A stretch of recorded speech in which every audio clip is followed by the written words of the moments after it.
Samedi 3 juin 2017, mesdames et messieurs, bonsoir. Merci de prendre le rendez-vous hebdomadaire de votre émission préférée Info Hebdo sur ESAE TV. Pour ce numéro, une rubrique à savoir le décryptage. Sans plus tarder, entamons cette randonnée informative.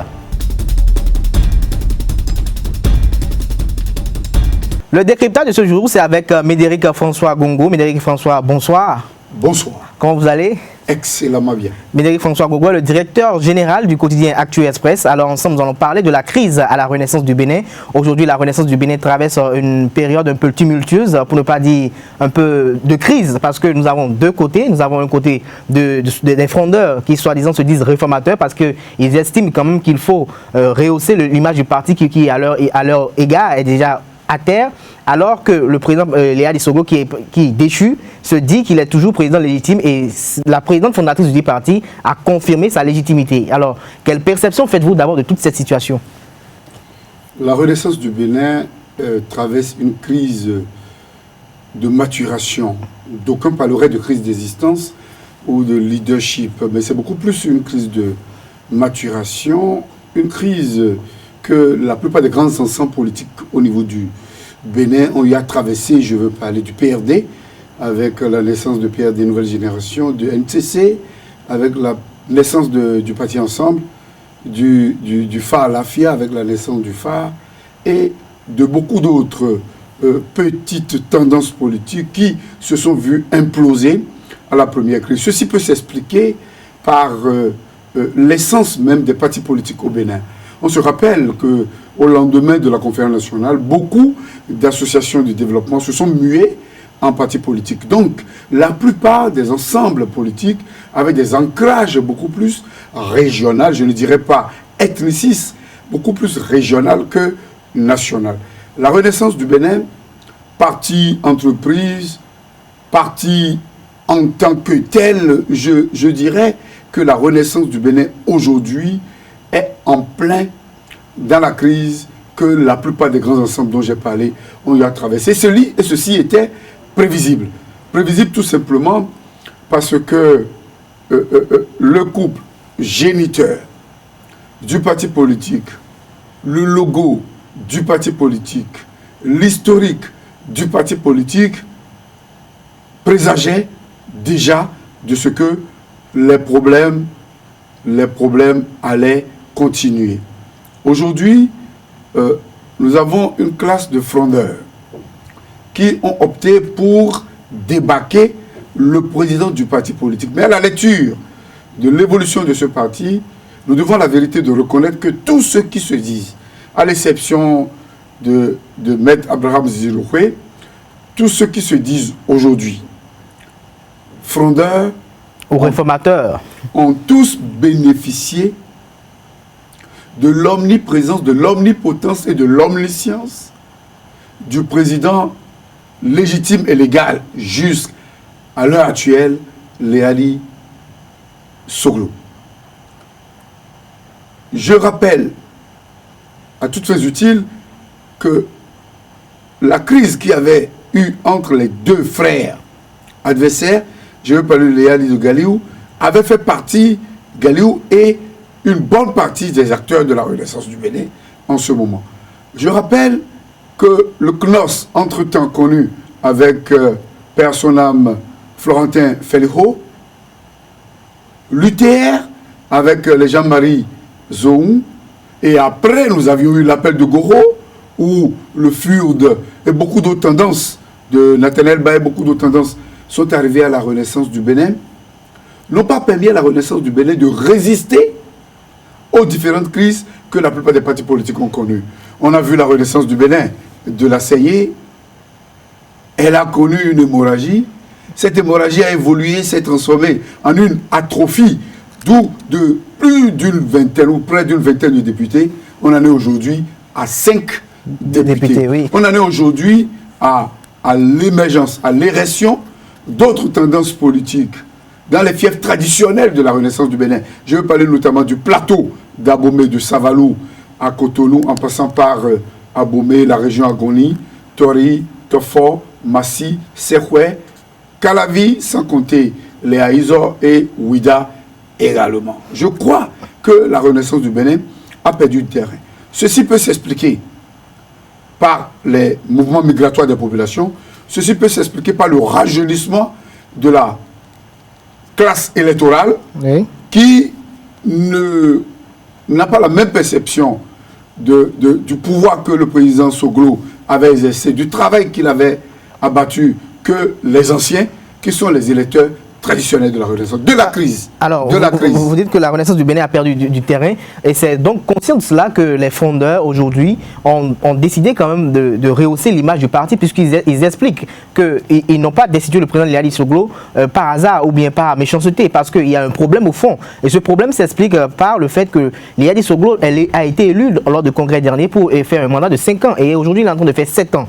Et d'abord, il est d'abord un président illégitime actuellement. Et l'autre panel sur lequel il attaque, c'est qu'il n'écoute pas souvent, il ne prend pas avis, comment on appelle, du bureau politique avant de prendre des décisions au nom du parti. Est-ce que vous jugez tout cela quand même dans les normes?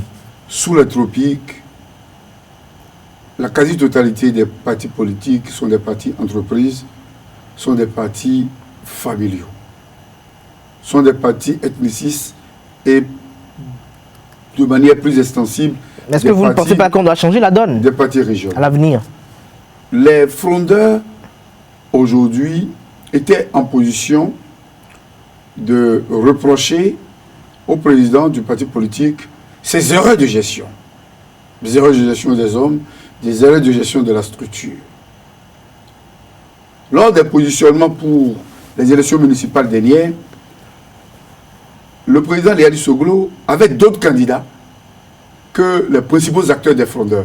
À Abomey, il y avait un candidat contre Anzo Blaise Glélé.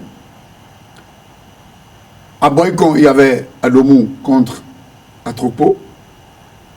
À Abomey Karavi, le président du parti ne s'est pas tellement impliqué pour l'élection de Georges Bada. Donc c'était prévisible que les mécontentements il y avait des antécédents. Il y avait des mécontentements.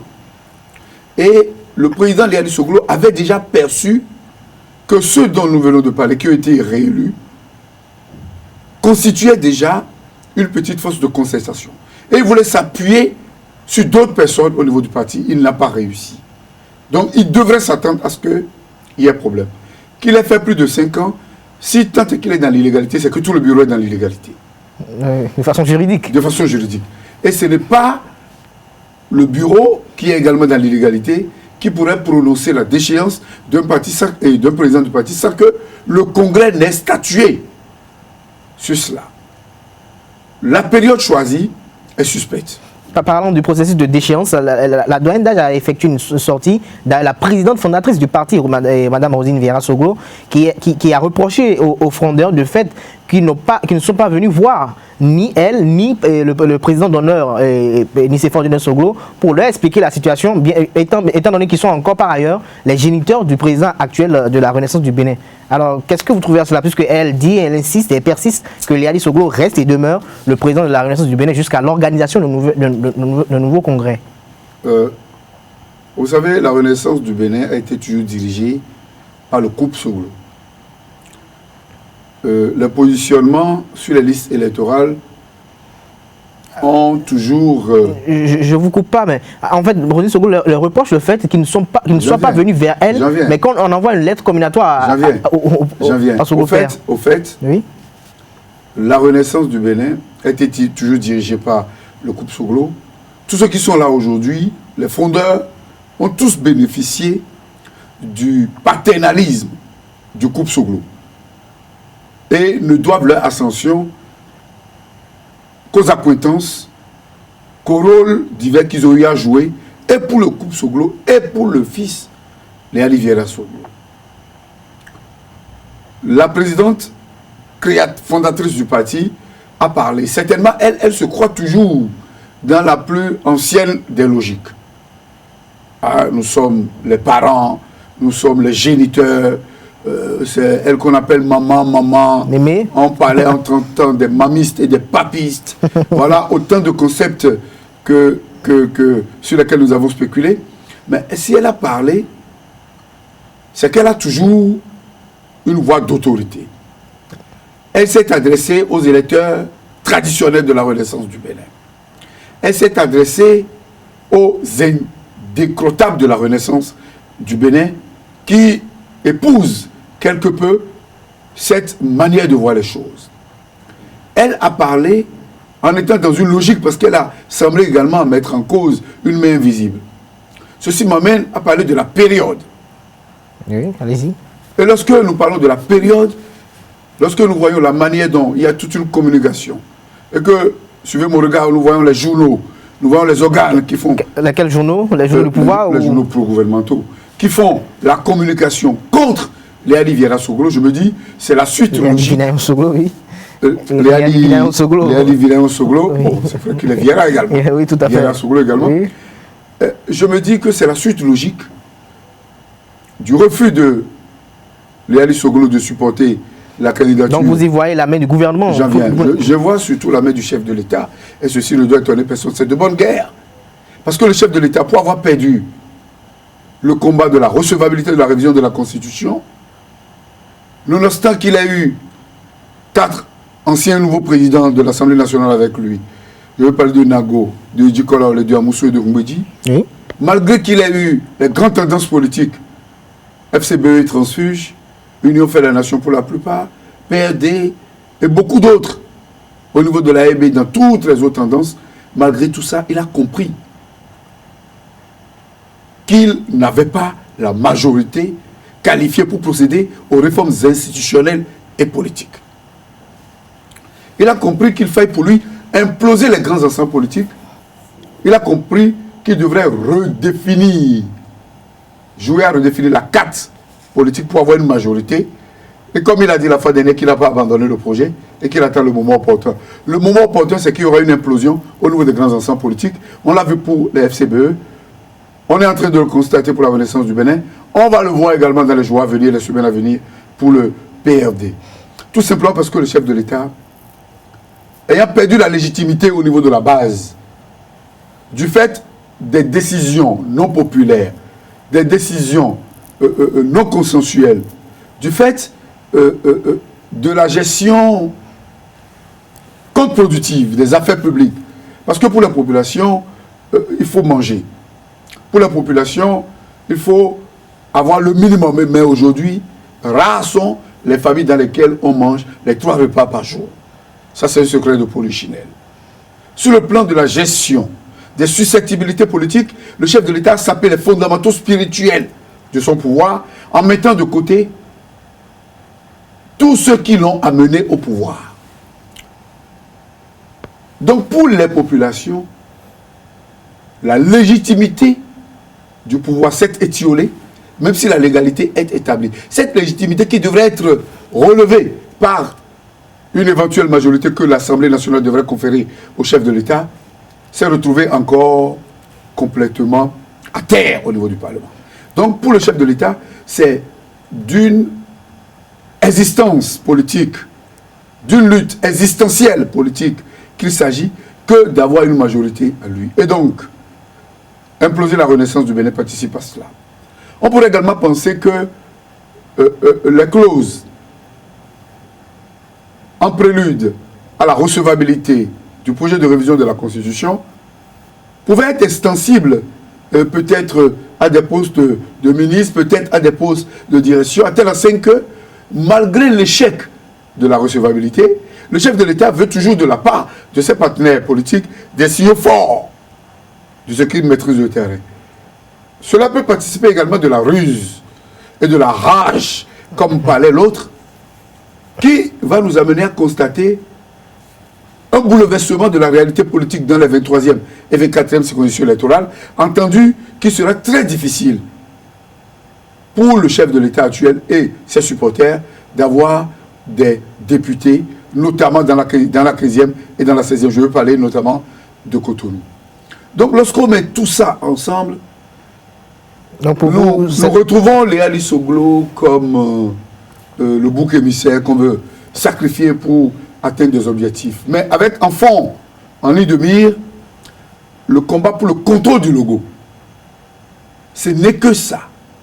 Il n'y a que le combat pour le contrôle du logo. Donner un signal fort à Talon, imploser la Renaissance du Bénin au niveau du plateau d'Abomey de manière à donner de l'espace à Djokbenou et à toute sa clique,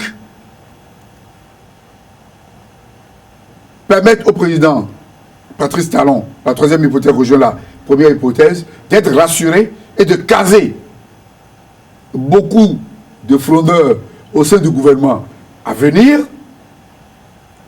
et, bref, mettre le temps à profit, se refaire une santé financière et revenir en force, notamment en 2019. Léali Soglo n'est qu'un bouc émissaire. Alors vous y voyez les empreintes du chef de l'État dans cette crise. Alors est-ce que vraiment cette crise va connaître une fin heureuse? Parce qu'aujourd'hui les frondeurs ne veulent pas en démordre, Léali Soglo aussi ne veut pas en démordre. Est-ce que vous ne voyez pas qu'on risque d'avoir deux renaissances de Bénin à l'avenir? Puisque les frondeurs veulent organiser les 24, le 23, 24 et 25 juin prochain, ce mois-ci, et le congrès. Léali Soglo est toujours en position de force tant que les parents vivent. En position de force comment? Notamment dans les circonscriptions électorales qui jouent Cotonou et Abomey-Calavi. Subsidiairement Ouida. Mais à Abomey, Léali Soglo est en difficulté. D'abord parce que malgré son désaccord à leur candidature, à la candidature de Lucas Tropo et du maire d'Abomey, ces deux ont pu se faire réélire. Cela prouve que Léali n'avait pas tellement le contrôle de ce fief. De ce fief notamment. Lui-même, il a été aux élections au niveau de Cotonou, deuxième sur la liste, il ne s'est pas fait élire. Il y avait le phénomène Azanaï, il y avait la volonté des Cotonois de voir autre chose, cette volonté qui s'est retrouvée incarnée dans l'ascension de l'Union fait la nation, mais qui n'est plus la même réalité aujourd'hui. Ce qui donne de place à Léali Soglo aujourd'hui au niveau de Cotonou, en ceci qui se met également en position de victime par rapport au CAS et par rapport à tout ce que le chef de l'État et le gouvernement font aujourd'hui contre lui. On se rappelle qu'à la rencontre entre les maires du Grand Loco et le chef de l'État a ouvert clairement les hostilités. Donc le chef de l'État a été clair. Il a dit que le gouvernement n'a jamais été d'accord avec la mairie de Cotonou. Un bon rapport avec la mairie de Cotonou. Voilà, c'est clair. Le chef de l'État a été clair. Il n'a pas caché ses intentions. Et nous ne lui prêtons pas de mauvaises intentions. Nous ne faisons qu'une lecture hautement objective de sa position. Donc le parti est déjà en lambeaux. Le parti est déjà en lambeaux. Déjà avec le départ d'Yvette Gamonou, de Jean-Marie Zohon, de Massim Kodissi, de Nathanaël Ba, de Candida Zanaï, de Epifan Kenom. Parce qu'il y a beaucoup de nouveaux visages. Nous, on était à la création de la Renaissance du Bénin. On était là. Et tout ce que nous voyons aujourd'hui, sur 10, à peine une personne était à la création du parti. Qui vous le citez qui? Je parle d'Abraham Ziloé. Tout le reste, je les mets au défi. On ne les connaissait ni d'Adam ni d'Ève à la Renaissance du Bénin. Le parti est en lambeaux, comme je le disais. Mais Léali Soglo va bénéficier de l'impopularité des supporters des frondeurs. Utiliser le rapprochement qu'il a aujourd'hui avec Candida Zanaï les deux se donnent la main aujourd'hui pour remobiliser la troupe.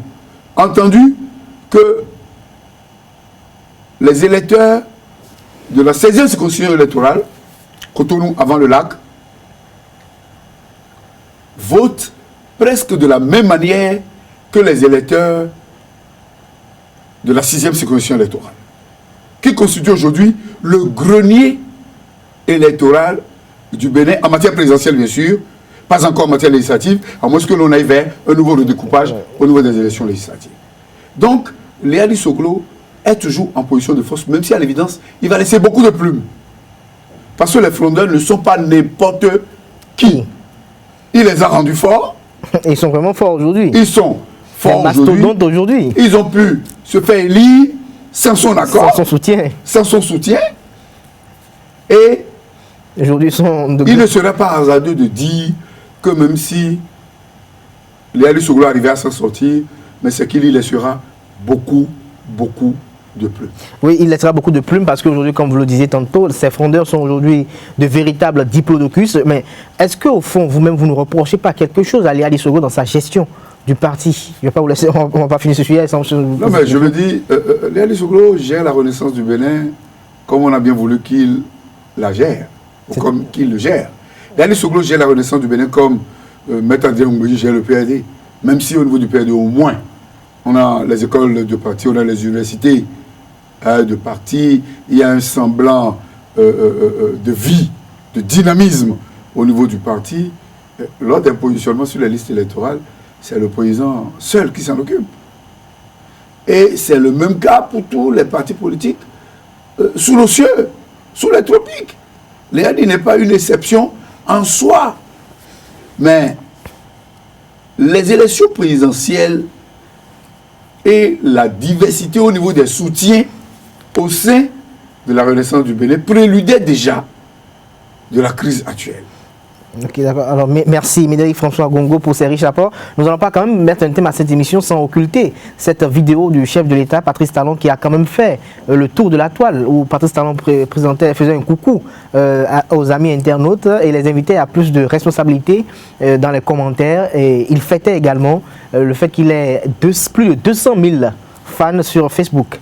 Je suis content pour le président de la République qu'il ait autant de fans. Mais est-ce que vous ne voyez pas que c'est une infime partie? Parce que le Bénin compte plus de 10 millions d'âmes et que 200 000 réguliers ne veut pas dire 200 000 partisans. Il peut y avoir beaucoup plus de... Il peut y avoir des fans qui sont peut-être curieux de voir si les choses changeraient dans le bon sens. Il aura certainement des supporters. Mais je me dis que le chef de l'État s'adresse beaucoup plus à ses supporters. Ah bon? Parce que lorsqu'on voit ceux qui insultent, ceux qui injurient, et moi j'en suis régulièrement la cible sur les réseaux sociaux, c'est beaucoup plus les pantins, les strapontins, et les petits esprits et les petites âmes qui sont au service du pouvoir en place. Donc vous injurez le chef de l'État, mais... Non, je ne peux pas. On ne peut pas injurier. Je ne peux pas injurier le chef d'État, mais je dis ceux qui injurient sur les réseaux. Sur les réseaux. Pour la plupart, vous connaissez les noms. C'est les gens qui ne se cachent pas. Beaucoup disent qu'ils sont salariés. Il y en a qui parlent de 100 000, 150 000, 200 000, 300 000 francs par mois. C'est de bonne guerre. Mais le chef de l'État, moi je dis et je redis, a intérêt à ce qu'on le critique. Pas lui-même en tant qu'être humain, mais lui-même en tant que président de la République. Il a intérêt à ce qu'on dénonce ce qui ne va pas. Parce que généralement, les copains, les coquins, les sanctus caressent les chefs d'État dans le sens du poil sous le tropique. Et c'est les mêmes qui, quelques années après, se mettent en position. On l'a vu avec Boni Yahi. La plupart de ceux qui travaillent avec le président Patrice Talon aujourd'hui, 70% étaient avec Boni Yahi. Oui. Boni Yahi était le messie, il était le meilleur. Mais aujourd'hui, c'est eux qui le vomissent. Et c'est sûr que demain, ils vont vomir également l'actuel président. Il est sur la toile. Il aime lire. Et je souhaiterais qu'il tienne compte des reproches, pas des méchants. Pas des reproches des méchants. Des critiques objectives. Des gens qui veulent que les choses aillent dans le bon sens. Des gens qui ont participé à l'avènement d'un gouvernement de la rupture. Même si c'est le Bénin dit révélé, qui se voit littéralement. Qu'on constate aujourd'hui, je crois que le chef de l'État, nous avons suivi ces messages, mais il se doit la vérité de reconnaître que ceux qui injurient le plus, que ceux qui sont à ses services. Alors pour finir, Médéric François, je vais vous demander, est-ce que vous croyez quand même à la réussite de ce quinquennat par Patrice Talon? Croyez-vous qu'il va réussir? Lorsque l'on a 5 ans pour travailler. Avec ce programme d'action du gouvernement que beaucoup qualifient d'ambitieux et des réalistes. Le programme d'action du gouvernement, c'est de la poudre aux yeux. Ah bon? De la poudre aux yeux, il n'y a rien de concret, il n'y a rien de pertinent, sinon que l'on n'a fait que ressasser les projets récurrents, les projets... Donc on dit que c'est une photocopie du programme d'action de... Ah, c'est pas d'aucun, je ne vais pas parler à la place des gens, mais tel que nous le constations, il n'y a rien. Et c'est beaucoup plus du vent. Et toute cette mobilisation autour du PAG participe à une diversion. Parce que la réalité nous prouve que tout va très mal. Et de mal en pire, le Bénin s'enfonce dans un déluge qui ne dit pas son nom. Le Bénin ne mange pas. C'est vrai, on est en sécurité. Parce que grâce à certaines mesures du préfet de Cotonou, on n'enregistre plus des cas de braquage dans la zone commerciale Au moins, c'est un acquis. C'est vrai qu'au niveau de la presse, nous sommes relativement libres de dire ce que nous voulons dire, même si on mène une guerre économique contre ceux qui n'abondent pas dans le même sens. Que l'esprit du pouvoir, c'est de bonne guerre. Mais la régie publicitaire, on doit savoir la gérer parce que les vérités d'aujourd'hui peuvent devenir les réalités de demain. Donc, même s'il y a quelques aspects, même s'il y a quelques chantiers, je veux parler de pont de Womé, je veux parler de pont de Tovek-Bamé, je veux parler de certaines choses qui bougent, on a comme l'impression que le chef de l'État n'arrive pas à faire le distinguo entre la République du Bénin et la société qu'on appellera Bénin. Okay, il s'érige peut-être en PDG de la société Bénin. Il gère la société Bénin comme il gérait ses activités. Et il utilise les méthodes qu'on utilise lorsqu'on gère une entreprise privée sur un terrain purement politique, ou le social, ou la gestion des susceptibilités, ou la conciliation, la recherche du consensus, ou le fait qu'il doit se mettre au-dessus de tout le monde et savoir qu'il est le père de la nation. Parce que là où il est aujourd'hui, même si moi je tue 20 personnes et on me condamne, on veut me tuer, il a la possibilité de me glacier. C'est-à-dire s'il détient le pouvoir divin sur la terre béninoise. Tu vois, quand tu peux glacier quelqu'un, ce n'est que Dieu qui peut le faire. Mais si on te le permet, c'est que tu as un pouvoir. Mais jusque-là, aujourd'hui, lorsqu'on fait 1 an et demi, alors qu'on avait 3 ans francs, en période électorale, 2007, 2007, 2018 et 2019, pour opérer, et qu'on a focalisé toute l'action gouvernementale autour de la révision de la Constitution, qui s'est retrouvée d'un échec cuisant, et qu'on a laissé le social, qu'on a laissé beaucoup d'autres aspects, que politiquement, on s'est éloigné de tous ceux qui ont contribué à faire le pouvoir. Ce n'est pas évident qu'en 3 ans et demi, qu'on rattrape d'abord le retard, c'est-à-dire pour arriver à la position normale, avant d'aller vers l'ascension. Ce n'est pas évident, je pense que le chef de l'État, il réussira quelques actions et passe, mais au compteur des 5 ans, ce n'est pas évident qu'on puisse lui donner 5 sur 20. Merci Amédée François Gogo. L'espérance sera placée dans l'espoir. Nous aurons quand même espoir que le Bénin puisse émerger, puisse changer. Il n'y a pas d'espoir, on élit les gens pour qu'ils travaillent, il faut qu'il y ait la certitude. Quand on ne peut pas, on ne peut pas concourir pour être président de la République. Et il le peut. Il a prouvé dans les entreprises, mais il faut qu'il nous le prouve à la tête de l'État. Nous n'avons rien contre le chef de l'État, mais tel que les choses se passent aujourd'hui, nous allons tout droit dans le mur. Et il faut le dire. Ça va changer, ça doit changer afin que le Bénin soit révélé au monde. Mesdames et messieurs, c'est sur ces mots que je mets un terme à cette émission de ce samedi. Merci de nous avoir suivis. On se retrouve le week-end prochain pour un autre numéro avec d'autres confrères. Et d'ici là, portez-vous bien.